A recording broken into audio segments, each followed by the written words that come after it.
तो आज मैं एक्सप्लेन करने जा रहा हूँ 2022 में आई एक चाइनीज एक्शन पैक फिल्म तो एंजॉय कीजिए। जीना और उसका बॉयफ्रेंड ले दोनों एक बहुत खतरनाक क्रिमिनल्स हैं जो कि आज अदालत में कुछ धमाकेदार करने आए हैं। तो आज अदालत में एक खून नाम के बहुत बड़े गैंगस्टर की पेशी है। उस पे कत्ल, लूटपाट और चोरी जैसे कई बड़े इल्जाम थे। उसकी वकील होने के नाते जीना अपने क्लाइंट को डिफेंड करने के लिए उठी। अचानक लोगों में बैठा ले भी उठा और सब पर गोलियां चलाने लगा। लोगों में उनके बहुत सारे आदमी और भी मौजूद थे और ऐसा लग रहा था कि वो फोन को यहाँ से निकालने के लिए आए हैं। अदालत में मौजूद सभी लोगों को मारने के बाद वो दोनों मेकआउट करने लगे। खून ने कहा ये सब कुछ बाद में कर लेना, पहले मेरी हथकड़ियां तो खोल दो। उन्होंने 2 ग्रेनेड निकाले और खून को जेल सेल में ही उड़ा दिया। हमें पता चलता है कि खून ने कई साल पहले ले के सामने ही जीना के साथ जबरदस्ती की थी। वो कुछ भी नहीं कर सका क्योंकि वो जानता था कि अगर उसने कोई भी हरकत की तो कू के आदमी उन दोनों को जान से मार देंगे।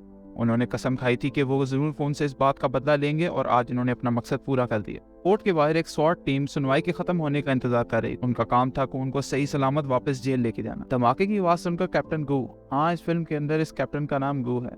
इसका नाम ये गू बोल बोल के मेरा मन थोड़ा खट्टा हो रहा है, इसलिए हम इसका नाम तो कैप्टन चैंग रख देंगे।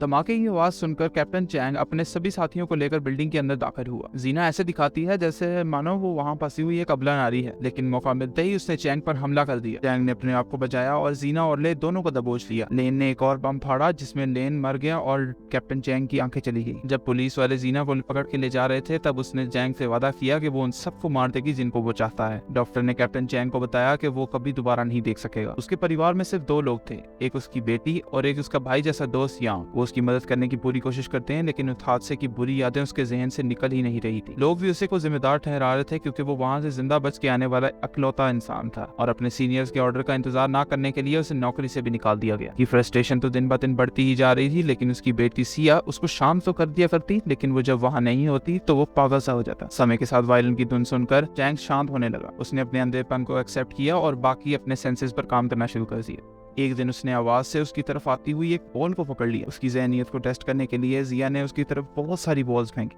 जिया ने देखा कि उसने बिना आंखों के अपने आसपास की चीजों पर महसूस करना सीख लिया। वो अपने आसपास की सब चीजों की इंफॉर्मेशन थी। तकरीबन 6 महीने बाद सिया और चैंग एक संगीत कंपटीशन के लिए मैनूला गए। इस दौरान जीना जेल में चैंग को बर्बाद करने के मौके का इंतजार में थी। दूसरी तरफ गैंगस्टर खून का बेटा कैंग अपने पिता की मौत के लिए उसको बर्बाद करना चाहता है। इसके लिए एक वो पटिशन भेजता है जिसमें लिखा था कि वो उसको मैनूला की एक जेल में भेजना चाहता है, लेकिन जीना उसके असली इरादे जानती थी। उसने साइन करने के लिए मना कर दिया। जिया और चैंग मैनूला पहुंचे और कंपटीशन के लिए सीधा थिएटर पहुंच गए। तब जिया को पता चला कि आज उसकी जगह कोई और लड़की परफॉर्म करेगी। जब वो बैक स्टेज खड़ी थी तो कुछ लोग उसे जबरदस्ती उठा कर ले गए। परफॉर्मेंस शुरू होते ही चैंग समझ गया कि उसकी बेटी तो वायलिन नहीं बजा रही। उसने जिया को फोन किया और फोन उठाने पर जिया की चीखने चिल्लाने की आवाजें से सुनाई देने लगी। वो पार्किंग में पहुंचा और इससे पहले वो उन तक पहुंच पाता वो लोग जिया को लेकर वहां से निकल गए। उसने पुलिस को फोन किया और थोड़ी देर में पुलिस पहुंच गई। फिर पुलिस ने बताया उनको नदी किनारे एक लड़की की लाश मिली जिसके चेहरे को एसिड से जलाया गया था। चैंग ने उसके हाथों को पकड़ा और 1 सेकंड में समझ गया कि ये उसकी बेटी सिया तो नहीं है, क्योंकि 10 साल से वायलिन बजाने वाली सिया उसके हाथों की ऊपरली जगह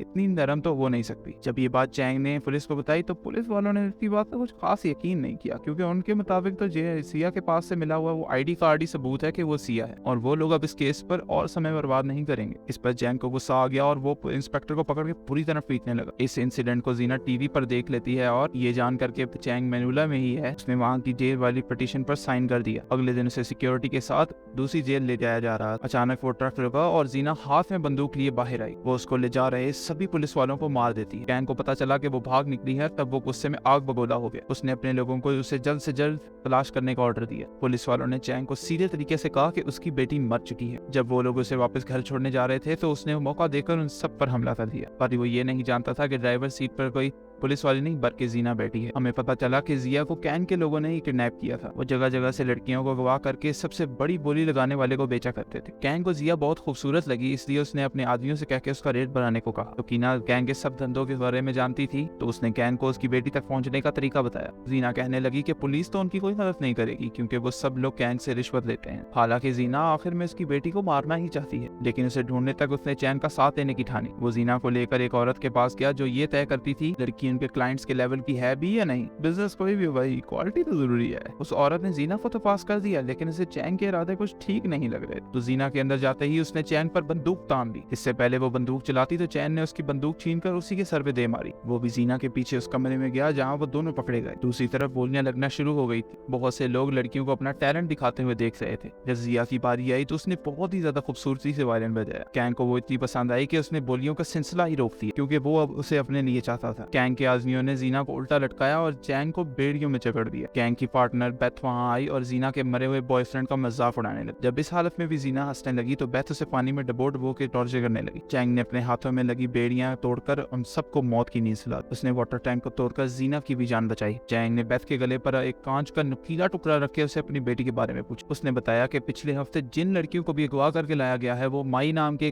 गैंगस्टर के पास कैद। जाने से पहले जीना ने बेथ को धक्का दे दिया, जिसकी वजह से उसके गले के आर पार वो कांच का टुकड़ा हो गया। इसके बाद जीना चैंग को अपने घर लेकर गई, जो कि असल में एक पुलिस ऑफिसर का घर है जिसको जेल से भागते वक्त जीना ने मारा था। जब कैंग को बेथ की मौत के बारे में पता चला तो उसने माई को जीना और चैंग को ढूंढकर खत्म करने को ऑर्डर दिया। कुछ देर बाद माई अपने लोगों के साथ उसके अपार्टमेंट के बाहर पहुंचा। चैंग को इस चीज का एहसास हो गया, इसलिए उसने पूरे घर के अंदर तरह तरह के जाल बिछा दिए। गुंडों के घर में घुसते ही सिलेंडर फट गया, जिससे उसके आधे लोग तो मारे गए। माई ने चैंग पर हमला किया, जबकि दूसरी ओर जीना बाकियों को ठिकाने लगा रही। माई चैंग को मारने ही वाला था कि वो उस रस्सी पकड़ के बिल्डिंग से बाहर कूदने माई पर हमला किया और उसको उसी रस्सी से बांध दिया जिसका दूसरी साइड एक लिफ्ट के साथ बनी हुई थी। माई उन्हें एक स्टोरेज यूनिट में लेकर आया जहाँ उन्होंने सभी लड़कियों को रखा हुआ था। वो सब लड़कियां तो आजाद हो गई, लेकिन उनमें सिया नहीं, जिसका साफ मतलब ये है कि या तो उसको बेचा जा चुका है या तो वो कैंग के घर पर है, उसका कोई खरीदार मिला। अगले दिन यान जब पुलिस स्टेशन पहुंचा तो कैप्टन रामा से वो केस के बारे में पूछने लगा। जब उसे रामा ने कुछ भी बताने से मना कर दिया तो उसने अपने दोस्त को ढूंढने के लिए अकेला ही निकल पड़ा। इस दौरान चैंग ने जीना के गले पर छुरी रखकर उसे अपनी असली पहचान बताने को कहा। जीना ने अपने वही लफ्ज दोहराए जो उसने अपने बॉयफ्रेंड की मौत के वक्त कहे थे। तब चैंग ये समझ गया कि ये औरत कौन है। तभी वहाँ पर यान पहुंच गया और उसने जीना के ऊपर बंदूक तान दी। जीना ने जल्दी से माई को मार दिया। अब कैंग के घर का पता जानने वाली अकेली जीना ही बची थी। अगर उन्होंने उसे मार दिया तो वो जिया तक कभी भी नहीं पहुंच पाएंगे। जिया ने चैंग को यान या उसकी बेटी के बीच दोनों में से किसी एक को चुनने को कहा। उसने अपनी बेटी को चुना और यान के पेट में खंजर गोप दिया, लेकिन उसने इस बात का ध्यान रखा कि वो इस वार से मरे ना। इसके बाद वो एक गाड़ी में बैठकर अपने बीते हुए कल के बारे में बात करने लगे। जीना ने बताया कि उसके बाप ने उसे बचपन में ही एक गैंग को बेच दिया, ले ही उसका परिवार उसका सब कुछ था जिसे चैंग ने मार दिया। अब वो जिया के सामने चैंग को मारेगी ताकि वो भी जिया का दर्द महसूस कर सके। वो एक हथियार बेचने वाले के पास गए, इसके जरिए जीना के बाप ने जीना को उस गैंग को बेचा था, इसलिए मौका मिलते ही उसने उसे मार डाला और उसके सारे हथियार और बंदूकें लूट ली। चैंग ने उस आदमी के हाथ से वो बॉल भी ले ली। गैंग जिया को दो ऑप्शन देता है, या तो वो उसके साथ रहे या तो वो सबसे बड़ी बोली लगाने वाले को उसे बेच दे। पर जिया ने बोला कि उसे पिता उसे लेने जरूर आएंगे।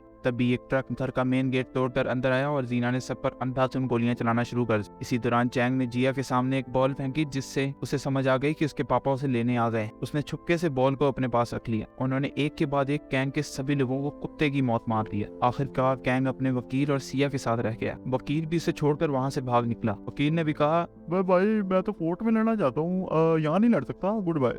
कैंग को और कोई तरीका ना सूझा तो उसने एक टाइम बॉम्ब जिया के सीने पर लगा दी। इससे पहले कि वो कुछ कर पाता जीना ने उसे मार डाला। उसने जिया को चेन से बांधकर उल्टा लटका। उसने कहा कि अगर वो सही अंदाजा लगा लेगी तो ठीक है, वरना आराम आराम सकते हैं। ये कहकर उसने चेन छोड़ दी और जिया तेजी से नीचे गिरने लगी। जिया ने अपने हाथ में पकड़ी हुई बॉल अपने पिता की तरफ फेंकी, जिससे वो समझ गया कि उसकी बेटी किस तरह। वो अपनी बेटी को बचाने के लिए लपका और इसी बीच उसने जिया को गोली भी मार दी। उसने जिया को बचा तो लिया, लेकिन उसके पेट से अभी भी वो टाइम बॉम्ब बंधा हुआ था। तभी यान वहां आया और उसने चैंग की बॉम्ब डिफ्यूज करने में मदद की। आखिरकार वो तीनों बच गए। ऐसी और वीडियोस देखने के लिए हमारा चैनल सब्सक्राइब कीजिए, लाइक कीजिए वीडियो को।